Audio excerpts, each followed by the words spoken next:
रविवार म्हटल्याबरोबर. आणि मी असं पुष्कळदा पाहिलं की जी अशी उशिराय का होईना प्रकाशित झाली पुस्तकं आणि नंतर ती हळूहळू पॉप्युलर झाली. आपल्याकडे पुस्तक परीक्षण झाल्यावर नंतर त्यांना पुरस्कार मिळाले. तर तशा खरंच पुन्हा काही अनुवादित साहित्यांना पुरस्कार असेल तर त्या मिळावे किंवा तुम्ही अप्लायही करावं अशा पद्धती असेल तशा शुभेच्छा पण त्यांना देते.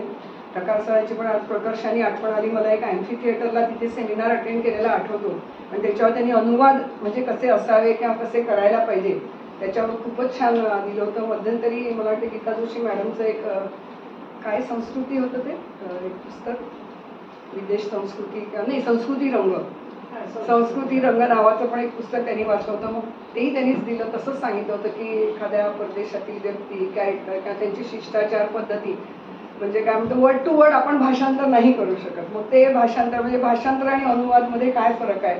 त्या दिवशी सरांचं भाषण खरंच खूपच छान वाटतं. तेव्हा अनुवादित साहित्य करणं अवघडही किती असतं आव्हानात्मकही किती असतं. कारण मूळ त्यातली आता त्यांनी ते जे 3 C सांगितले ते खूपच महत्त्वाचे आहे. आपण त्याची नावं बदलून काहीतरी भारतीय टाकायला जाऊ किंवा असं करू न करता फक्त तो विचार आपल्यापर्यंत पोहोचला पाहिजे.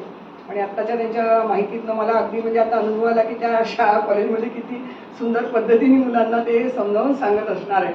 एखादा अवघड विषय सोपा करून सांगणं जे हातोटी असते ती आज अगदी दिसून आलेली आहे.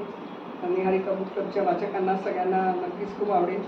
आणखी एक पुन्हा सगळ्यांना विनंती सांगते की गुरुवारी 5 सप्टेंबरला आज गीता जोशी मॅडम आलेल्याच आहे. प्रिसिजन वाचन अभियानमध्ये त्यांचं फणकुले हॉल संध्याकाळी 6 वाजता त्यांच्या पुस्तकातल्या काही भागांचं अभिवाचन आणि त्यांची मुलाखत देखणे सरच घेणार आहे. सर्वांनी त्याही कार्यक्रमाला आवर्जून हजर राहावं असेल मला सगळ्यांना रिक्वेस्ट करतो. आणखी आपल्या सगळ्यांना काही या पुस्तकाविषयी किंवा या विषयाविषयी पण